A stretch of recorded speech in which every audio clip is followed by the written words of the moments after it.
Welcome to another episode of Exploring Blue Sky, a new educational magazine docuseries featuring stories and interviews in blue sky country. On today's episode, we head over to Joe Petty's studio, where I learn how to paint with Joe Petty's unique and toxic-free painting style, and we also learn what St. Alban's Soups on event is all about on Fridays and why people love volunteering there. But first, we have more civic information with our civic journalist, Garth Smart. Let's take a look.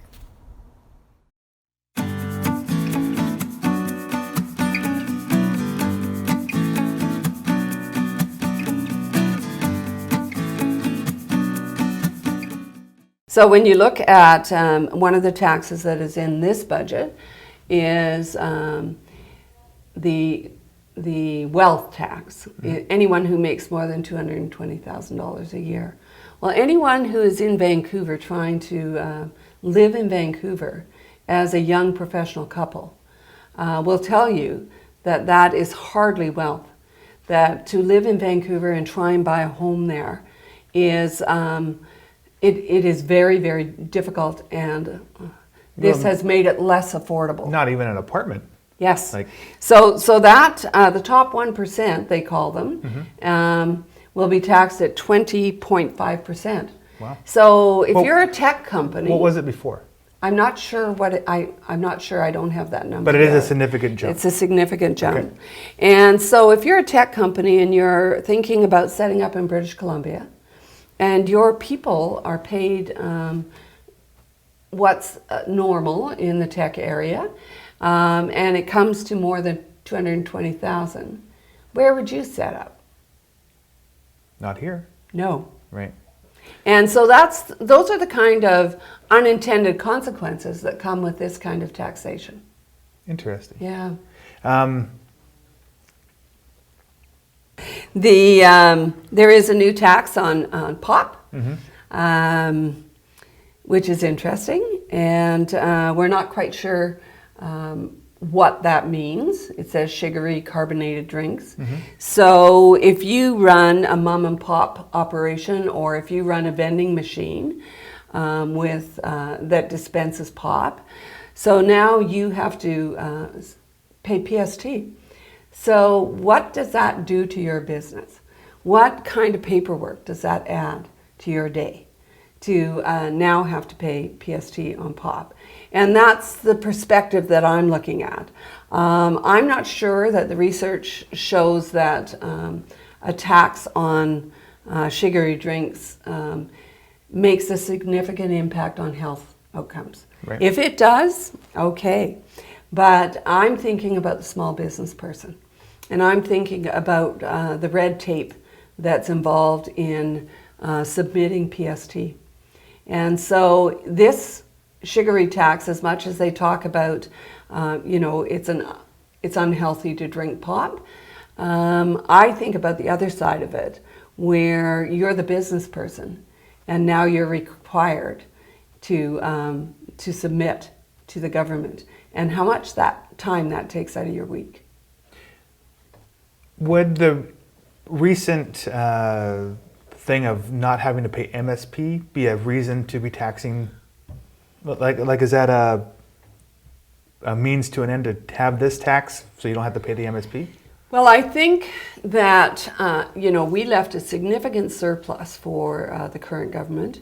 They increased taxes the first year in government and spent the surplus on top of that. So billions of dollars. And the claim that you're no longer paying MSP, it is absolutely true that you don't get a bill and you don't submit a bill.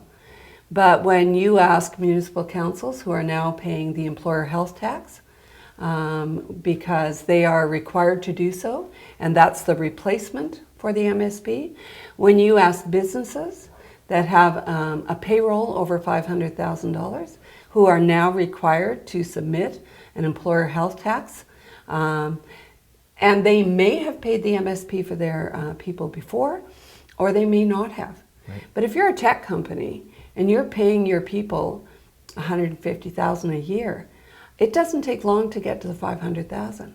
Again, if you're a tech company, why would you set up in British Columbia? Well, isn't it? Is MSP being charged in any other provinces currently? I'm not sure. I can certainly get that answer for you. Because my understanding was in the budget speech that MSP is now gone from British Columbia. We were one of the last ones, if not the last one, to have that.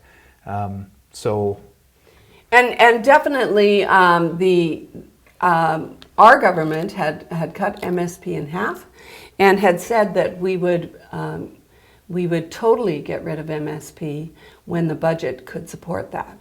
What the NDP government did was they brought in a tax that they had not mentioned during the election, that specifically targets businesses with a payroll of more than 500,000. Not just businesses, but municipalities.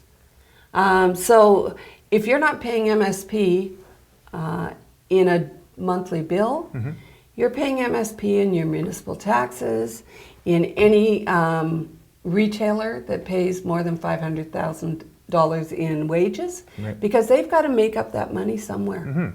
And that's what I was thinking. It's all well and good to not pay for the bridges down at the coast. It's all well and good not to have MSP, but where is that? That was a revenue fund coming in. Yes. And now that we're not paying that, how do we still have sustainable hospitals and sustainable? Yes. And without a thriving economy, which contributes greatly to our budget in the province, without that, it is very, very difficult to grow the budget.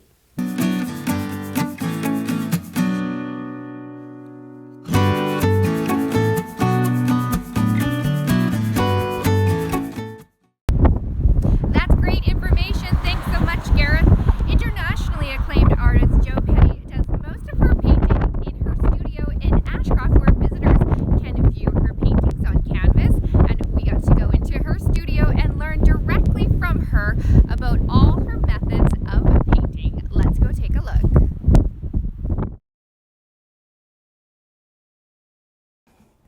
All right, welcome to another episode of Exploring Blue Sky, and today we're here with Jo Petty in Ashcroft, British Columbia, where we're going to be learning about your studio and painting. So tell us how we're going to get started today. Well, I have started using a new medium. It's called cold wax medium, and I'm using dry pigments and walnut oil to mix the color. The first thing that I do, I have to work on wood, so I buy my panels like this. They're plain colored, and then I add. So not canvas? No, not wood. canvas. Okay. Yeah, because the cold wax medium, it would crack. Oh. There's a possibility it could crack, so it's not going to crack on wood. Plus, the way that I work, the way I bang it on and stuff, the colors, it has to be a solid, yeah. Okay. And then I add 4 coats of gesso. I'm using black right now. You can get white, but the black, the color seems to just be so much more intense for some reason, so that's what I'm using. Okay. And if we go over here... You paint that, by the way? Sorry? So you paint this black, so you get the wood, then you paint it black? Yes. Okay. Yeah. And right. It needs 4 coats. So sometimes the longest process is painting the panels, getting those prepared for my painting practice. Dry pigments, and they're non-toxic, which is wonderful. You go back to the caveman days and before that, and this is the color that they used. Really? Yes, and it has lasted that long. They used lots of ochres and reds and stuff like that. Those are the colors we use when we see pictographs, right? Mm-hmm. This is where they came from. These are all from the earth. They're very earthy tone. It's a wonderful color. I use a walnut oil, because walnut oil is the medium that was used until about the 17th century, and then almond oil? Walnut oil. Walnut oil. Walnut oil, and it doesn't yellow. And it is also, like, I use it on my hands to clean my hands. This is also non-toxic walnut oil. It's, yeah. Painting environmentally friendly, I'm assuming, as well, and also non-toxic. And also that's the best way to paint. Yes. Okay. Yeah, it is. And so I buy as I told you, I buy the pigment like that. And here, touch it. You want me to touch it? You I want to touch it. Okay. It's just so pretty. Isn't it beautiful? It's so pretty. So what is this exactly? Well, this, It's almost like a... you know, this has got a really great story. This is called ultramarine blue. It's a French ultramarine blue. And some chemists were in France, and they were fooling around in their laboratory, and they were heating something. They overheated it, and it kind of blew up in their test tubes, and they made this blue, which was good because the blue used to come from Afghanistan. It was called lapis lazuli, but we can't get that so much anymore. It's really expensive. So these guys, lucky for us, the artists, found this color by blowing something up in their test I love tubes. it. And It's my one of my favorite colors. I know, it's just the sky. It's just so beautiful. Yeah. And so I'm really thankful for that because I can get tons of it and it's really cheap. Awesome. Then I painted with this, with the oil without the wax. I painted like that for about 6 months. And then I went to a show in Vancouver and I saw this surface on a guy's paintings, and I went over to it knowing better. I didn't touch it, but it was all I could do not to because it just looked so exciting. And I found out that he's using the cold wax medium, which is beeswax with a bit of Daymar varnish in it. Powder form, and I just keep pulling it into here, adding more wax, and adding some of the walnut oil. There we go. Until it gets to about this consistency. If it's not thick enough, if it's too thick, I just add a little bit more of the oil. When I first started doing this, I would mix up about that much at a time, and now this is what I do when I come in the morning to get ready for my painting process for the day. Feel it, there's still a difference between that one and this one.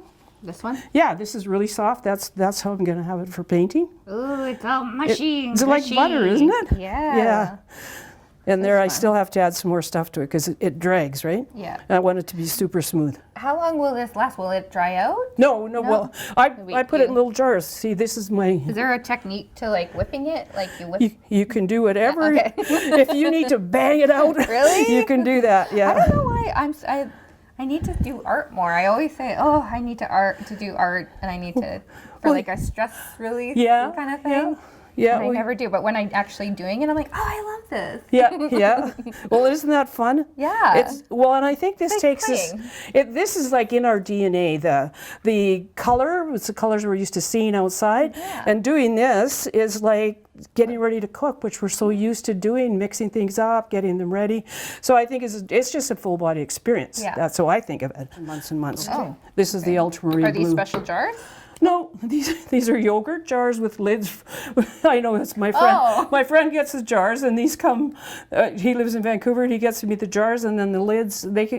I can't remember the kind of yogurt, and it's glass, so it's good. And then he gets the lids from Superstore or somewhere. Like, go figure, and they're perfect. They're perfect. That amount of paint that I am gonna finish mixing up will fit into one of these jars. It's really cool.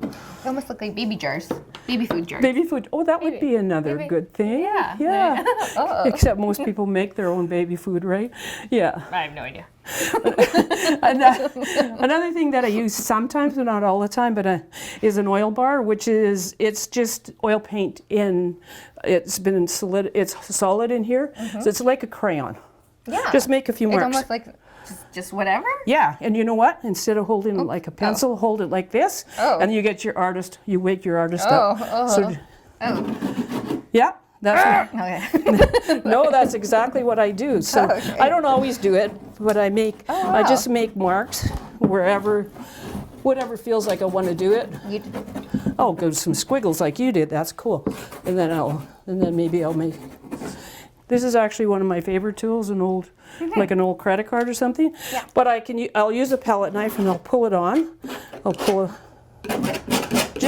And you can see some places it gets lighter. So you follow the No. This is just building up color. And I might decide that, I'm going to have green in this. So you don't care about mixing? No. Oh, so you don't use separate brushes? Oh, no, I don't use brushes at all. Oh, my goodness. I use this. I use this to scrape the paint. Yeah. I'm going to put some white on that's not the oil bar. Okay. Sometimes when I paint, like I'll do, it has to be in the line. Yeah, I yeah. can't mix my paints. So Yeah. then I'm like, oh, but this I'm like, wow, you can It's do all this. exciting. So I just, You just do whatever you feel. I'm like, what do I do? Tell me the steps. This is the steps. Oh, Yeah. See, you can whatever. look at, isn't that beautiful? Look at the mark you just made. The way it picked up across the This is like a life lesson, Joe Petty. Oh, great. Learn to let go sometimes. Yeah, this is exactly what this is about. And sometimes, and one of the tricks to this too is not to fall in love with an area. So right away, especially at this stage. I mean, right now I said, "Isn't that beautiful?" Well, Yeah. it probably won't stay. I'm sorry, your work is not going to be part of this painting. But it's just this part is just about laying down color and making marks, and just keep going with that. And sometimes they take a whole day. It's hard. You can't predict what's going to happen, how long it's going to take. When does art go from being a mess to it being art? With this? Yeah. That's a really awesome question. I paint like this, laying down, and then then all of a sudden, about halfway through, maybe, I don't know, I'll put it up on the easel and I'll finish it on the easels, because then you can see it a lot better than lying down flat. And it's finished when I step back and I look at the easel. I go, oh, it's done. And then with these, because they're so much fun to do, and they're very deep, very intuitive, so you go to a deep place within yourself. I wouldn't be talking really and doing this. I couldn't do that because of the depth that you go. And so with these paintings, I'll put them up, I'll paint this way, and if it starts to look like images start to show up, I'll switch it around. Because at this point in my career with this stuff, I don't want to see an image so much. I want them to be about blocks of color and lights and darks and the different tones. Yeah. It's noisy. You can see it's noisy, right? But that's why it's on wood too. Then I can bang the heck out of it. I need to do that. Yeah, try it. Bang the heck. I love it. Okay. Hey, I like that. Those are good marks. And then you can take that and you can pull it like this. And just Are you sad that I keep going over the work you're doing? No, I'm like, that's relaxing. You get your anger out and then you relax. We'll have to call This is very therapeutic. Oh, it is. See, you could get all kinds of patterning and things like that happening. So do you have to let this dry before, like if this is this your base and then you'll keep adding more I just colors? keep adding, yeah. Even if it's wet? Yeah, wet on wet. Okay. Because if it isn't wet on wet, then I can't do these beautiful scrapes and get these kinds of lines. I'm going to try touching it. So it's like a wax? It's kind of waxy. It's more, I would say more like butter. Like butter. It is like a smoothie butter. Yeah. It's not like regular paint. Not at all. It doesn't drop or drip or, what are we doing here? We're going to clean your hands off. And you can see how the oil, just put it on your fingers. Okay. Okay, and just clean your hand off. I'll give you another one of these. Okay. Paper Oh, towels. yeah. Oh, my goodness. There it is, gone. Even better. Isn't that awesome? Oh, and then you get rid of the mess right away. And your hands are going to end up soft, which is really nice too. You have me sold. I used to have to use turpentine. The turpentines. I had to use that to get the oil off my hands. Now I just use my walnut oil. That's amazing. Isn't that fun? Yeah. I'll go across these lines. And you just leave behind a trail. And I want to go that way. I want to go that way. I don't have a plan. I can't see something in my head. I go with the flow of what's happening here. And that's what I do. I build up layers and layers and layers. Sometimes I put the paint just on a palette knife like this. And then to do that, I would pull it across like this. And it makes a lovely noise. Well, and at some point, sometimes I get it's like I come back into my head and I'll go, oh no, it's not working. Oh no, I've wrecked it. And so I have to get back into that creative flow, get rid of that. And one of the ways what I'll do sometimes, if I think, oh my gosh, this is not working at all, I'll just go like this and I'll pull it all off. Oh. See, I've got all the paint on there. Try Yep. Can I go this way? You or can, does it? whatever feels, it's them. intuitive, so. I'm trying to get, oh, look at that. Oh, I like that. I like how that's a little bit darker too. And how it feels too, right? Love that. Yeah. Well, all my information that I've learned in the last 40 years of my painting career, I need and I use in this. This is starting to look like something, so I turn it. Do you see that? I see the grass, and I'm like, oh, it looks like a pond. And I see a pond in there get too. rid of it. Yeah, so, okay, I don't want that to happen, so we'll go this way and pull some of this into here. Maybe I'll leave a little bit. I like this. I kind of like this muted color. See the this against this has it. Well, you have. The opposite, sort of you have the intense color shines up really well because of the grays, the beautiful bluey grays that we've made. So you take a little bit of that and pull it over top and use that. Yeah, I like gold specks on painting. I have that too. Yeah. Yes, Okay. yes, you can get it. It's it's mica, and you can just at any point you want just put a few speckles into there. Yeah, I haven't done that for a long time, It might be a piece. but I might. This might end up with that. Some sparkles. Yeah, that's right. So that's the process. This is what I do. I love it. Well, Yeah. thanks so much for sharing with us today. Oh, thanks for helping me with the painting. You're welcome. I love painting with Jo Petty, and you can too. Be sure to stop by her gallery and watch out for her next adult painting evening at the Hub.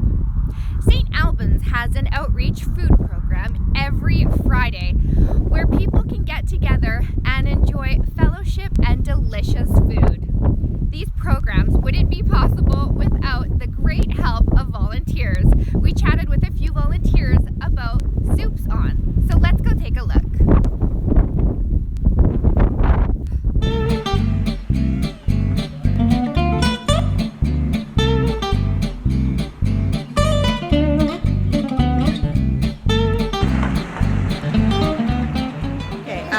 My name is Trish. I'm with Elizabeth Fry. This is our second Soups On that we've provided service for. Martina gave a call out that they were needing a few more volunteers, so our staff met and decided that food security is something that's near and dear to our heart because we operate the food bank. So we decided that every 6 weeks we'll take on doing a Soups On. I believe food security is a huge issue here in our area. Rural, sometimes we don't have the access to, affordable, healthy food.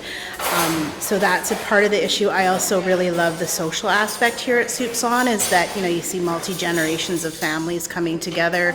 Parents bring their kids, and I think it builds on community. I think, the food is part of the service, but I think that social networking and that social piece, for me, is the most important part. I think for me, it's definitely brought my staff together as a team, but what I really appreciate is just how thankful people are for a bowl of soup and a healthy meal. Very appreciative, and for us, we don't need that feedback because we feel good about providing a service, but I think it's just how thankful people are and meeting new people, new volunteers, and connecting with individuals in our community that we haven't met yet. How dangerous it is or how you're treated or whatever.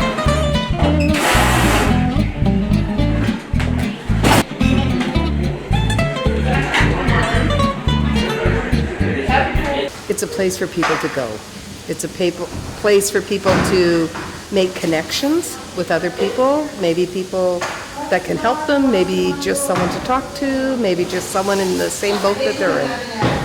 Okay, one thing, like today, there's a couple that come, and I've seen them here before, and I see them at the food bank and at our office, and they would get their lunch and then sit at a table, and then the lady will get up and she'll play on the piano, and it's amazing how, it just brings tears, like, wow, how did you learn to do this, right? So I think that, like, and I think it makes people realize, like, maybe we see these people out on the street or whatever, and like, well, don't judge. Like, you have no idea what they have in there and what they can do, and how everybody has different talents, maybe just hidden, United Way dollars at work, yeah. Well, that's it for our show today. Thanks so much for watching. I'm Dana Foster here in windy Ashcroft. You've been watching the Hub Online Network. Join us next time for more local stories and interviews on exploring Blue Sky. Have a wonderful day.